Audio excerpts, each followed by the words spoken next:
Welcome to the Christ Connection Podcast. We are here to help and encourage you to enjoy your adventure with Jesus. I'm your host, Kevin Senapati-Ratna. Let the journey begin.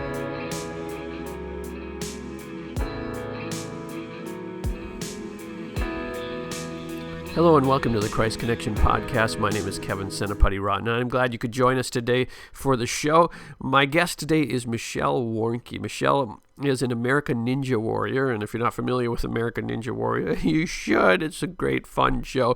I love it anyways, but so maybe I'm a little fanny when I'm talking to Michelle, but it's an obstacle course type race with people falling in water, the whole thing.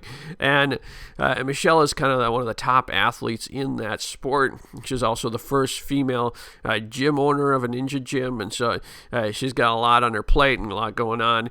Before she was in ninja, she was an overseas missionary for 5 years, and we get into that along with a bunch of other things that I think will be helpful for you, encouraging to you wherever you are on the journey of your walk with God.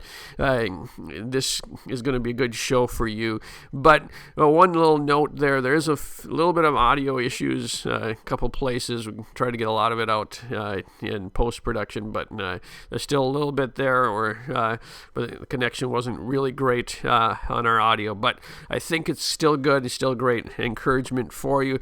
So without further ado, my conversation with Michelle Warnky. All right, Michelle, welcome to the show. Hey, thank you so much. To start off, I have to say I'm a big Ninja Warrior fan for all my audience that doesn't know that. Yeah, that's awesome. I think we talked before when we were setting this up that my daughter and I watched this together, and so when you were on the front cover of a magazine for Christian girls, I'm like, I need to have her on the show. Yeah, no, it's awesome. Definitely glad to be here. And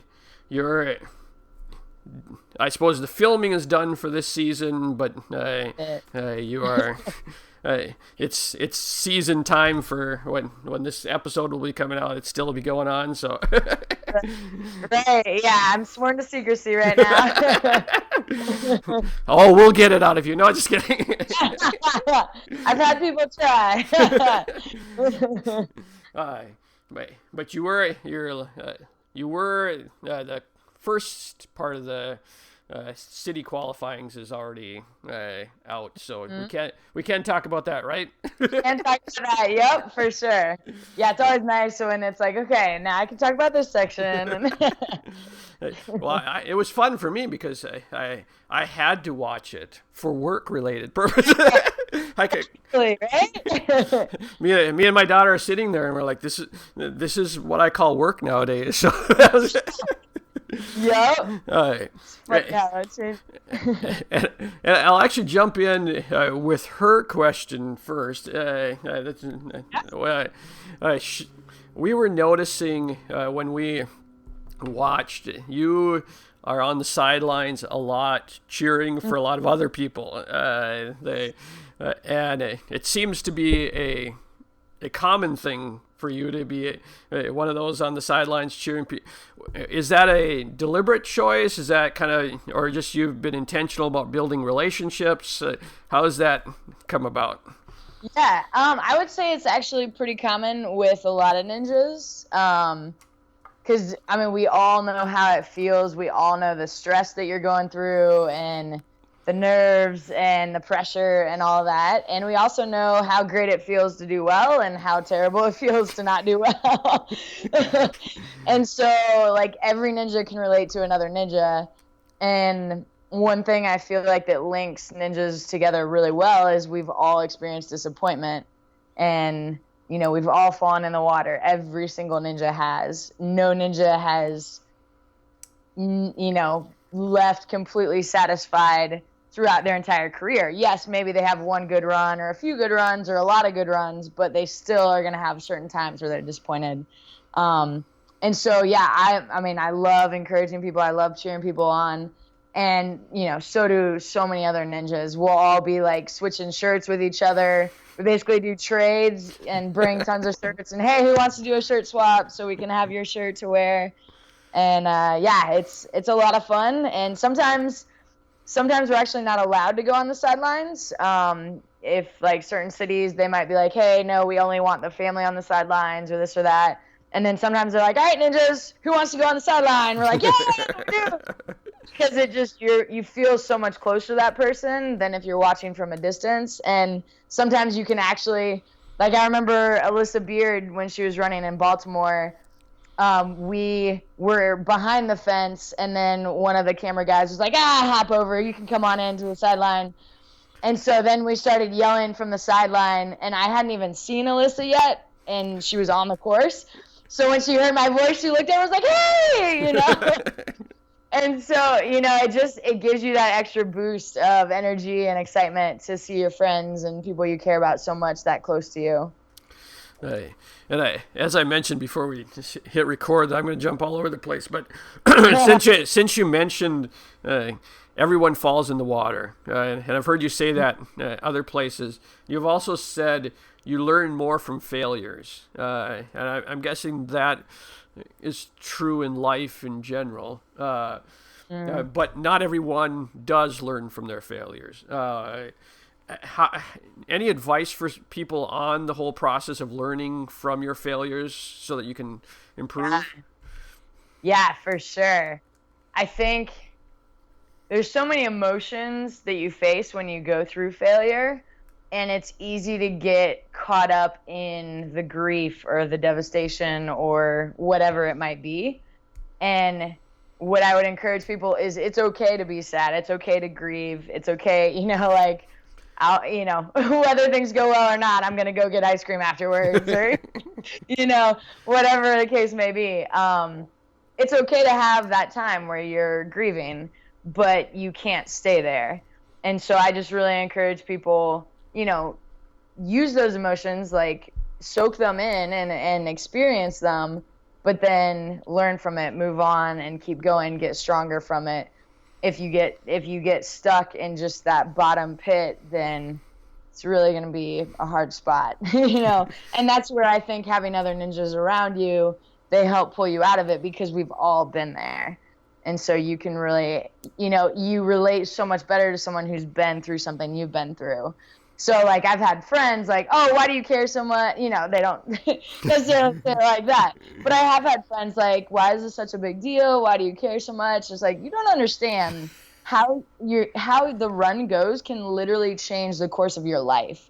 I only opened a gym because I hit a buzzer season 6. And then all of a sudden everyone, you know, I had been hosting events for 2 years at a climbing gym.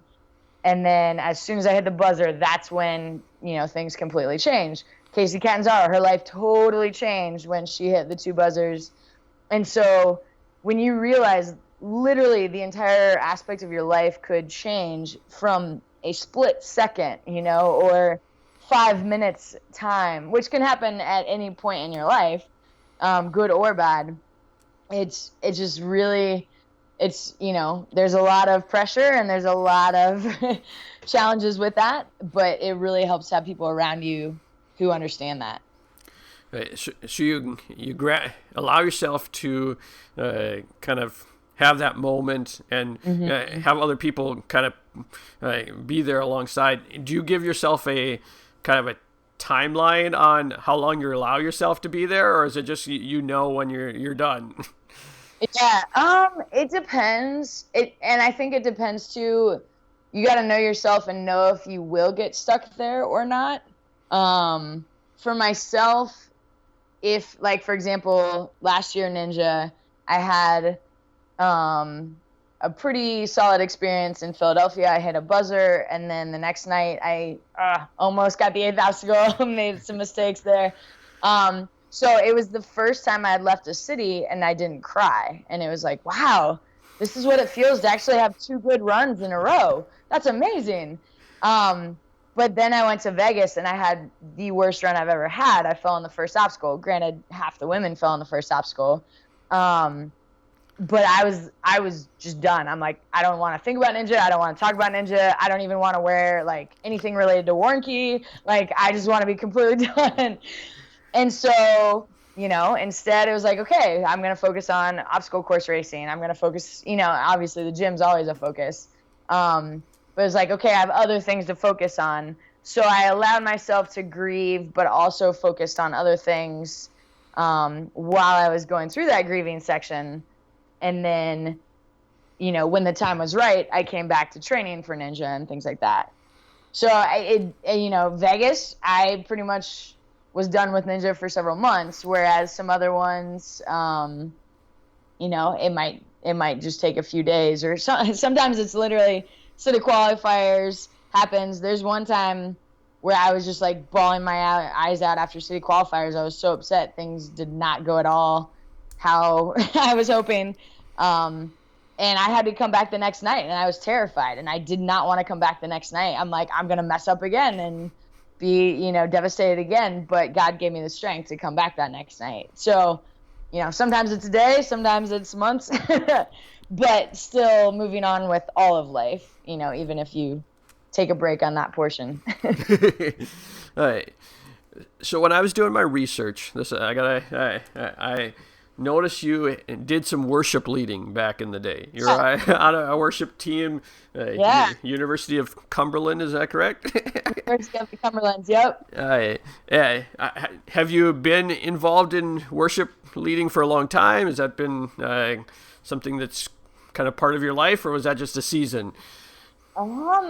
So it's gone in seasons. I did it in college because I grew up playing piano, keyboard. And then we would kind of jam sometimes with our youth group. I was never on the worship team because we had a piano player, so there was no need. But, after hours, a few of us might play or something like that. So then college kind of had some people like, so, you want to be on the worship team? And I loved it. I don't like being in front of people necessarily. Ironic, I know. Yes. People don't realize I'm actually shy naturally. But so I don't necessarily like all these eyes being on me, but the cool thing with worship is I don't feel like there is, because we're all focused on God. So it doesn't matter that I'm in front. Like, I pretty much ignore, because they should all be focused on God anyways. They shouldn't be, And so, so I did that. And then when I was overseas in Kazakhstan, we would do Bible studies on Friday nights, and I would play the piano, and we would sing songs there as well. So that was, I don't think we did it the first year. It might have, maybe we did. So 4 or 5 years in Kazakhstan. Since being back, it's been more of just myself. I actually went through a stage where I lost my voice because I was working too much and not getting enough sleep. So for several years, I couldn't sing in church at all. And it was actually really devastating. But then slowly, I still don't have the higher octaves I used to, but I can still do the overall stuff that I need to. But right now, it's like I would love to do it again, but right now it's just personal. Right. Well, you got other things going on in life, right? But we have done Ninja Church and stuff, so it has been cool. I mean, we don't have a keyboard, so I haven't played for that. We usually have someone with a guitar, but it has been cool to do that. So what's Ninja Church like? What is that? Yeah. So we, cool story. My first year doing Ninja, season 5, I first went to a Ninja gym in November, and the show I competed in April. So from November to April, I was praying the whole time, hey, God, I would love to meet other Ninja Christians. There's a lot of Ninjas. There's got to be some other believers. Would love to pray with them and just get to know them and stuff, encourage each other and serve others. And I was praying and praying and praying, kept not really feeling like I was meeting anyone. Baltimore happened, season 5, and then got to go to Vegas. So all throughout the week of Vegas, I'm praying God, there's 100 ninjas here. There's got to be some other believers.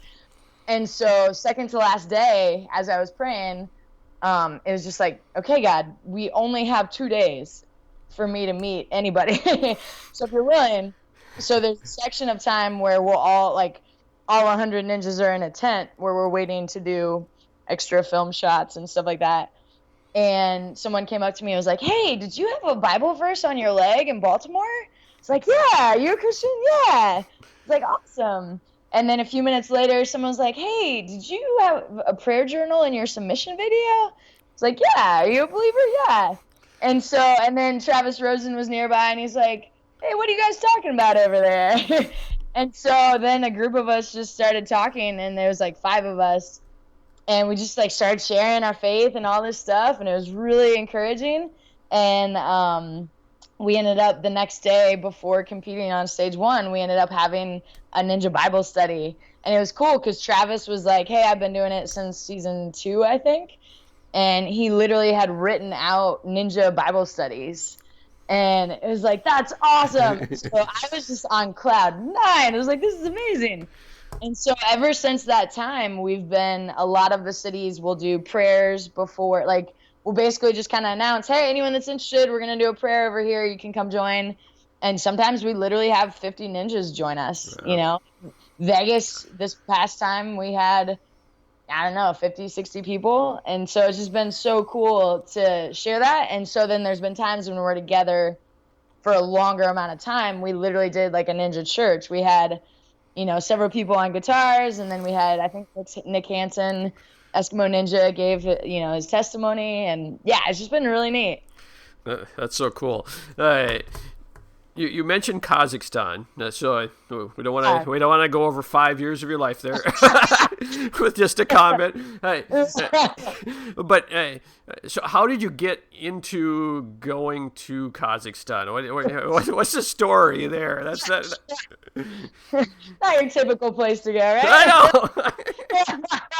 It's on people's bucket list, I think. I know. Well, it used to be, before the Borat movie came out, it used to be Kazakh what? and so now it's like, well, at least people have kind of heard of it, maybe.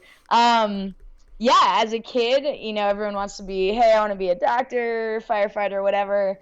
I wanted to be a missionary. My grandparents had been missionaries, and so that was kind of something I'd always wanted to do. And my senior year of college, it was like, okay, I have no reason not to serve overseas right now.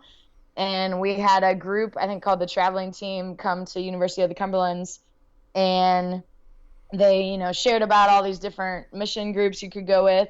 And then they said, hey, if you want to do a one-on-one to talk more in depth, feel free. So then I scheduled an appointment, and they basically gave me a packet full of, just countless mission organizations. So over Christmas break, I was looking through them, started calling some of them, and this company, Teach Overseas, called me back really quickly. And I was talking to Henry, and Henry still will say, like, he so distinctly remembers this too, because we were talking on the phone, and he was just kind of like, what do you like? Asking questions about my personality. He was like, I just think you'd be a really good fit for Kazakhstan. I had never heard of Kazakhstan. But like, as soon as he said it, my heart was just like, yes, that's where you have to be. And he felt it too. Like, he's like, yeah, that's where you need to be. And so I always thought I'd go with like a sports organization or something like that. So I, still looked into other organizations, but just none of them seemed right. And I was like, no, this is where I need to go. And I only planned on going 1 year. And during my first year, it was like, I literally took 3 hours of Russian every day. And I had friends who were kind of like, why are you doing that? You're only going to be here a year. And I was like, I don't know. I feel like I'm supposed to. And then, lo and behold, God's like, no, I want you here a second year, and then a third year, and then a fourth and fifth. Was it each year that you had to recommit then? Yeah, each year you recommitted, and each year I thought I was only going for 1 more year. And then my 5th year, I was like, well, I've already been here 5 years. Everyone says I'm pretty much Kazakh, so I'll probably just keep living here. And then I kind of joked, like, oh, watch this be the 1 year God wants me to go back to America. And then, yep, sure enough, it was. And how long after that did you start the ninja stuff? Oh, man. So I got back in June of 2011. And it would have been, so 2000, was it 2000? Wow. I think I heard about it because I started working as a server at Texas Roadhouse, and then started working as a personal trainer. And it was during that time. So it would have been 2012, I believe. Oh, so not too long Wow. after. Yeah, so I just had 3 friends on one week, like, hey, have you heard of this show, Ninja Warrior? You'd love it. Like, no, what are you talking about? So then I looked it up and I was hooked. So from your time in Kazakhstan, I mean, looking back now on that, was there any big takeaways that, I mean, either translated into what you're doing now, or was it kind of like 2 different lifetimes kind of a feeling? Yeah, it's, I would definitely say, I mean, anytime I feel like each step of life definitely does apply to the next phase. It definitely does feel very different in some ways. It is just funny to go from being a missionary over in Kazakhstan to being on a TV show and owning a gym. But at the same way, there are, some similarities for sure. When I was in Kazakhstan, there was a group called Physical Chornika, or physical journey for, I believe, plural. But basically people who liked physical activity. So it was cool to even over there have, friends that really like being active and climbing and running and all that. But I think definitely, I mean, prayer continued to be a big focus.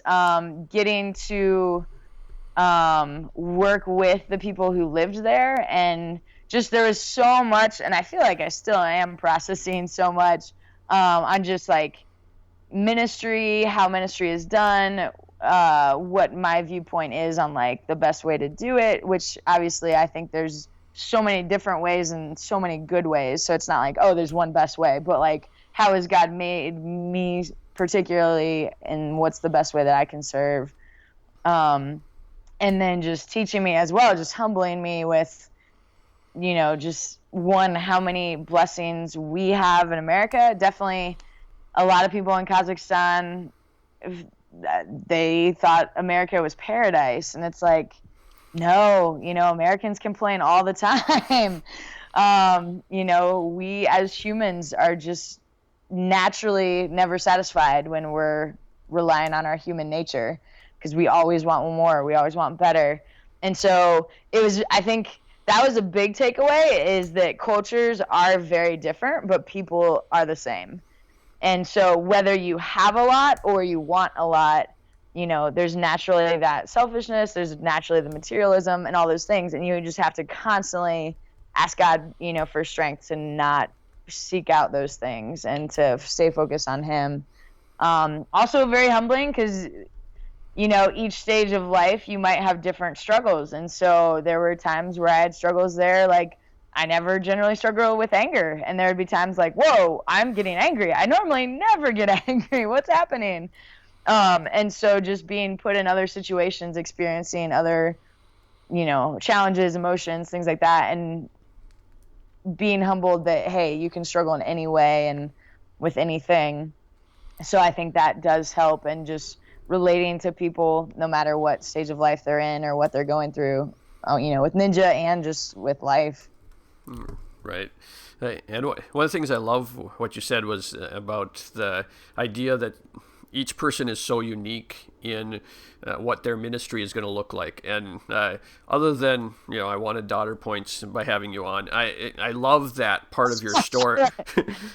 you're that someone will think ministry is Kazakhstan. That fits people's idea of what ministry is, but what you're doing with Ninja Warrior is also ministry, and we need to get those boxes and kind of mess them up a little bit and help people see that there's more than that, right? Well, and that was, I think, a huge thing, is it's more romantic, I guess, to say like, oh, I'm going overseas, and so many people are like, oh, I could never do that, or that's so amazing. It's like, really doesn't matter where you are, because literally the only thing about doing ministry overseas that's different is you don't speak the same language and you have a different culture. Every other aspect, you're literally living life doing the exact same things you would in America, just doing them in another country. And so I definitely, anytime I would hear people like either, oh, I could never do it, or, oh, I can't wait to get overseas and serve overseas, it's like, I mean, I would focus on where you are right now, because if we are intentional and we look around us, including ourselves, we're all, broken and need God so much. But if you look around, there's just so many people going through so much stuff wherever you are. And so it's like, yeah, ministry is needed every single spot in the area. Hey. And the foundation, it sounds like for you, started when you were, or part of the foundation was when you were part of your youth group and you had a 6 a.m. prayer meeting, if my research is correct. What? Yeah, I mean, I think definitely as a kid is when it started. But yeah, right. That definitely helped strengthen it even more. All right. Can you talk a little bit about what that 6 a.m. prayer meeting looked like and what that's all about? For sure, definitely. I love to. I grew up in a Christian home, and I loved it because in the evenings when we were kids, we would, read a chapter of the Bible, sing songs together, and memorize a verse together. And we did that pretty much every night, and that was just an awesome base and foundation. I always loved prayer. I always loved memorization, things like that, and just challenging myself spiritually, mentally, whatever. And then going to the youth group in high school, it was just great to grow even more in my faith. And I loved our youth pastor would say, honestly, guys, I really don't care how many of you come to the Sunday night, regular youth group time. I mean, it's great, but that's not number one priority. Number one priority is to come to our Thursday 6 a.m. prayer time. That's where the real work happens. And so, high schoolers, which generally high schoolers probably don't want to get up crazy early, we would literally have like 20 to 25 high schoolers coming in. I would go around and pick up a carload of 5 or 6 people, squish them all in my car, and we would drive to the 6 a.m. prayer meeting, and it was awesome. And our youth group, it was just such an awesome time and community, and just, seeking out ministries and seeking out, how can we serve people best. But I really do feel like the base of it was just the passion for prayer. That's awesome, and I love that. Even at that time, you were all about community. You're about community with Ninja. You're about community jamming people into your car. It's like it's a recurring theme for you. Right. Well, something I remember someone shared who's serving in India that I really liked is they were like, someone who's loving God, serving God, and, living for God is such a huge witness. The only thing that could be a better witness is, when 2 people are married and they are living in unity, and because unity is not natural, we're so naturally selfish as humans. And so for people to see it actually working and, this beautiful union, and they're like, and the only thing that's better than that is having a family, that's unified and loving and serving each other. And then the only thing better than that is having an entire community that's unified and serving each other and loving each other, because it is so unnatural. As humans, we want to be selfish. We want, we have our own little groups or whatever. And so when people actually see a group of people working together as a unified body, like Jesus prayed for unity. That was one of his biggest prayers. And so that's just always really stuck with me. Hey, well, that also explains you standing on the sidelines cheering for people at Ninja Warrior. Right? It's about that. It's about that community. All right. Mm-hmm. Shifting gears a little bit. With all of your training, you do the Ninja Warrior, you do obstacle course racing, endurance is something that granted, Ninja, you can do it really quickly, yes, too, but you're out, there's an endurance, there's the speed pass, I guess, but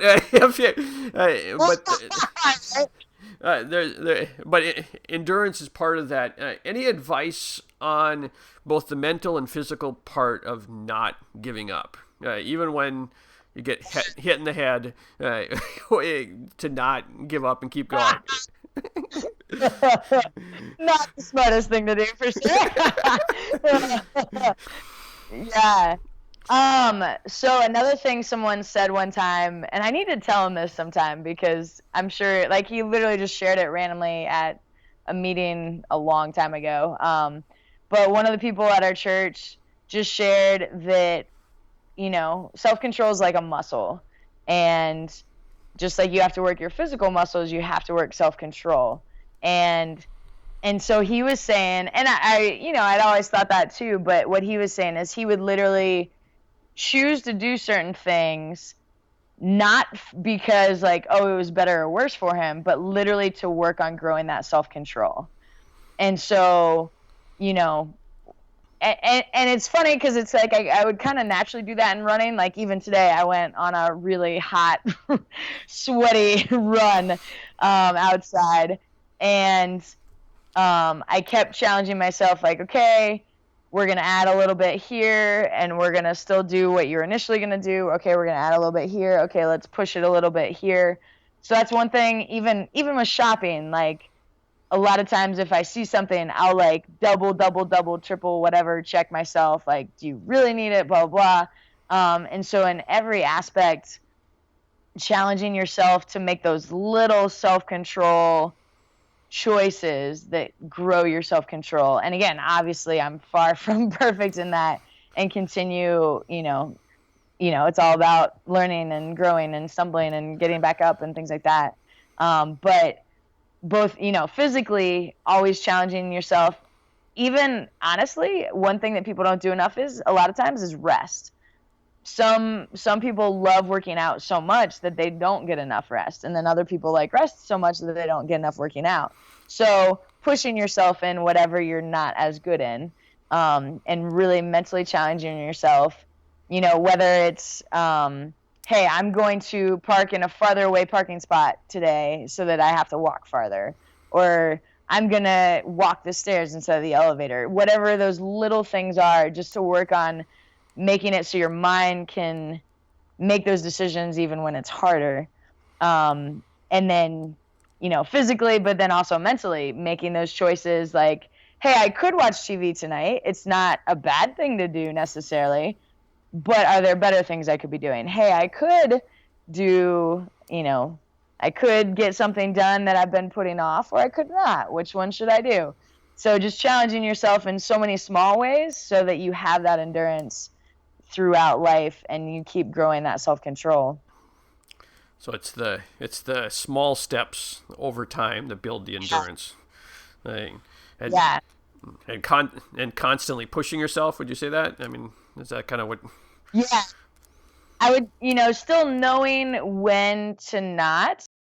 It's okay to have, you don't want to indulge and go crazy or anything, but like it's okay to enjoy the blessings of life and, good tasting food and things like that.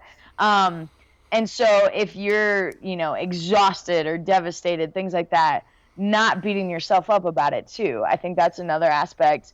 People can be very quick to be critical of themselves. And so, like, I know people talk about, oh, this is my guilty pleasure. I honestly don't ever call it that, because it's like, I like ice cream and, I'll eat it when I have time. Like, but at the same time, I know when it's okay to eat and I know when it's okay not to eat, and I know how often I should eat it. And, sometimes, I might splurge more. Sometimes I'm going to splurge less, or not at all. But knowing you have the self-control in that, I guess. And so not beating yourself up when you're exhausted and you just need to take a break. But then when you have that strength, and sometimes even when you don't have that strength, just being like, okay, God, if you want me to do this, please give me strength because I don't have enough. And he'll give you strength, So finding that balance for sure of work and pushing yourself and rest, but definitely pushing yourself. Hey, default to pushing yourself, maybe.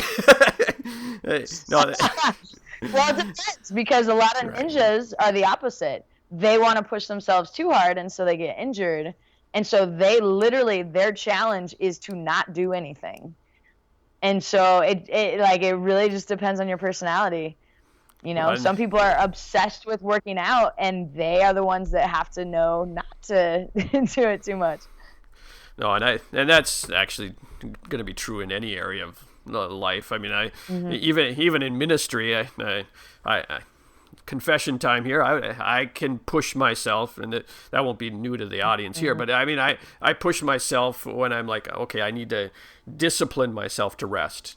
Take that time to ramp down and understand that just because there's another thing you could do for God doesn't mean that's another thing you should do for God. That balance there. You're known for your challenges that you give people. It's actually become a thing, right? It's Warnky challenge Wednesday. Is that part of that whole pushing yourself kind of a thing, that you trying something new, or what's the thought there? So it came about one time in Vegas. I had a bad run. Got kicked out of my hotel room, and so I went and stayed with Jesse Graff, and we were just kind of talking about stuff. And so we started talking about social media, and she was like, Michelle, like you should totally do like a coaching thing, like giving coaching tips and pointers and stuff, and especially because I had been doing personal training and things like that. And it was like, no, I already have so much work to do. That would just feel like work. And then I kind of over the next week was just thinking about, okay, what's something I could do that would maybe benefit people? It doesn't even have to benefit a lot of people, but just whoever wants to, do it. So just kind of thinking, okay, what would not feel like work? And so that's when I was like, well, and then, Wednesday and Warnky just work out well because of alliteration. And so I was like, well, let's do a Warnky challenge, and one that will help push me to challenge myself, whether it's trying something new or, being like, I'm naturally not creative. People might not realize that a lot of ninjas are extremely creative with their working out and all this stuff. I'm a runner. Like, I'm used to just putting in the miles and pushing through pain. That's what I do. And so I am not this creative, adaptive type person in my workouts. And so, the Warnky challenge helps push me to be more creative, to challenge myself to do new stuff. And then also just encourages people, hey, if you have any desire and want to try it, feel free to. I'm not trying to do this to like, oh, I want to get this, huge, insane following and make sure my name's out there. It's like, no, if people want to be encouraged in some way, great. If not, no worries. So it's like cool to have people like, hey, I really enjoy, trying out the things that you put out there. So it's like, cool, that's the purpose of it. Well, and we'll give people all that info in a moment to where they can find that and stuff. But I did want to ask one more question as we start wrapping this up. Is there anything that God's I know He's always messing with me. There's always something in my life. He's like, all right, you're comfortable with this. Let's mess with you here. Kind of like start a podcast, whatever. Is there anything that you're willing to share, but that God's kind of messing with you and kind of stretching you right now that might be an encouragement to somebody else? Yeah. I mean, it's funny because I don't feel like I'm ever in my comfort zone. Like so much of what God puts me in or asks me to do is not what I'm comfortable with. Like going overseas and teaching English, yes, I love, other cultures and traveling and things like that, but English teaching wasn't ever in my plan. And I had teammates who were English teachers. I'm like, wait, you like lesson planning?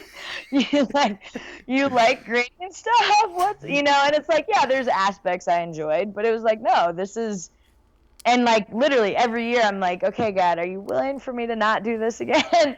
And then same thing with the gym. I literally argued with God. I was like, I do not want to open a gym. I know it will take away from me as an athlete. I will be more focused on the gym and not as focused on my own personal goals. And, I really wanted to kind of become as professional of an athlete as you can with like obstacle course racing and ninja, which there are quite a few now who that's literally what they do. Both ninja and OCR racers. And so, I mean, that was ultimately something I would have preferred. But God was like, no, this is what I have for you. And I'm so glad he did. It's so worth it. Is it easy? No. Is it, natural and in my comfort zone? No. But it's so good. And so, for example, the past 2 years, last year was one of the hardest years ever, which there's so many times where I'm like, man, that was a really hard year. I'm like, oh, that year was really hard too.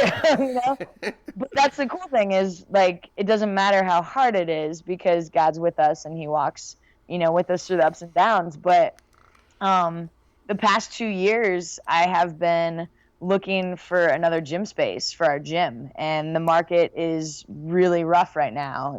There's very few spaces open. And it has been a huge emotional roller coaster ride because imagine not only, hey, you're going to be kicked out of your house, but your house includes like 300 people, so they're all relying on you to find a new house. And so it's been very humbling because it's like I have employees, I have members, and, figuring out, trying to find a good spot for us and trying to negotiate leases and, just work through all those things. So it has been a ride. But the cool thing is, I had really struggled with, it's weird because sometimes you're like, oh, I totally trust God. And then there's other times where you're like, okay, I think I trust God. Right. And, there's those times where I would just break down and I can't, I don't know what to do. Like we literally, it looks like I'm hitting a brick wall and there's nothing left. And, you don't promise me a new gym. You don't promise me a better space. Everyone's like, oh, I'll work out and blah, blah, blah. I was like, God never promises that everything will work out and be all pretty and nice. Like I'm praying that, we are able to get a new spot. And so, but every time when I would just be completely broken with nothing left and like, God, I do not know what to do. He would just give me just enough strength to keep going. Doesn't mean we have a gym space yet. It's still a process and we're still working on it. But he has extended our lease twice now when we were told absolutely not. There's no way, no extension is possible. And like he's allowed us to have an extended lease. And there's been just so many ups and downs, but God has walked with us through so much. And he's always, when I'm at my breaking point, he's always, right there. And it's been really cool as extra encouragement, the past few months, I've actually been dating someone and I'm 35, it's like I hadn't really felt like I had met my perfect, perfect match isn't a great word, I guess, but like someone that it was like, yes, I am totally at peace with being with this person and that's exactly where I want to be. And so honestly, I was at a breaking point with the gym and with all that was going on. And I was just like, God, I need some encouragement. I'm just like, this past year and a half has been so brutal. And like within a week or two is when I met Joel, the guy I'm dating now. And like, I'm like, oh my goodness, God, you just blew my mind away. The fact that you saved both of us for each other to be available and to, just like, and again, that doesn't mean God ever promises a fairy tale ending or anything like that, but I just was at my complete breaking point and needed encouragement. And Joel has been like the absolute most amazing encouragement. And ever since meeting him and since dating, anytime when I'm struggling with the gym or like, oh, are things going to work out or, oh, I don't know what to do. We're going to get kicked out in a month or whatever. It's like, no, God answered these amazing prayers. He can do anything. He can move mountains. So yeah, just want to encourage anyone listening, keep bringing your requests to God and just when you don't feel like you can trust them, just ask for that trust. Absolutely, that's such good encouragement. As we're wrapping up, again, in just a second, you can send. I want you to give people all the info where they can find out all the stuff. But can I just take a moment and kind of pray for you, as a representation of all that we've talked about? Lord, I thank you for Michelle and what. You have given her a platform and an opportunity to be a blessing to many people, even as she's cheering and people on the sidelines or on the stage or whatever in the gym. I pray that you would bless her today and you would encourage her spirit. And since she brought it up, Lord, we just pray for this gym situation. I pray that you would lead her and guide her into the places that you would have. You know the steps. There's nothing, as she said, there's nothing guaranteed, but she's trying to walk it out. And so, Lord, I pray that you'd help her and encourage her. And I pray for the listener right now that they would begin to walk in a new place of adventure with you, because there's a lot of different ways that we can go. And so, as Michelle has just shown us so clearly, so I pray that they'd be willing to step out and walk wherever you'd have. In Jesus' name, amen. So again, thanks, Michelle, for being here. Where can people find you? All the social media, the websites, things like that, so they can learn more about it. Yeah, no, for sure. So the gym, Movement Lab Ohio. You can look it up on the website is mlabohio.com. So nice and simple.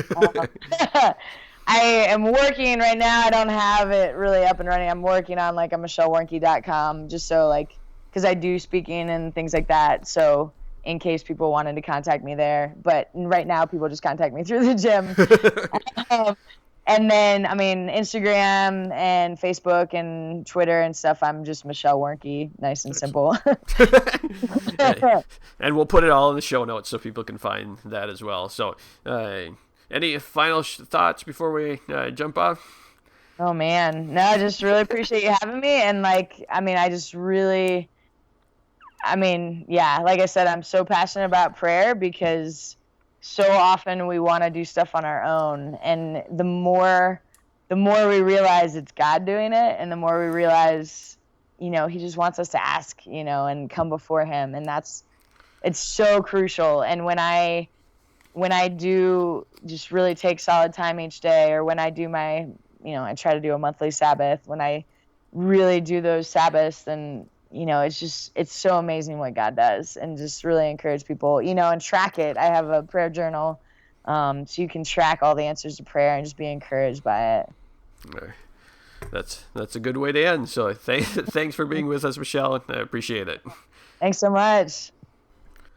Well, there you have it. I hope you were encouraged by that show today, and I hope that it challenges you to take some step as you go through the rest of your day, whatever that is for you, whether that's I need to push myself a little bit, maybe I need to rest a little, or maybe it's something that God's put in your heart that you're like, well, it doesn't really fit into a box. And as you heard Michelle's story, you're like, oh, I don't have to do things just the way that everyone else does, but I can do what God has called me to do. We here at Christ Connection are here to be an encouragement to you. So if you're looking for resources on your walk with Jesus, go over to christconnection.cc.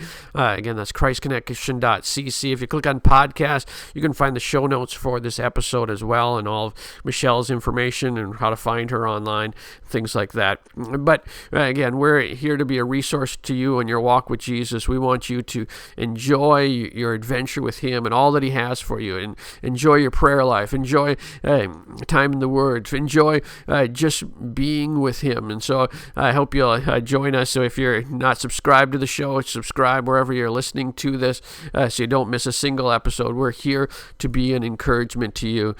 So until next time, God bless you and have a great day.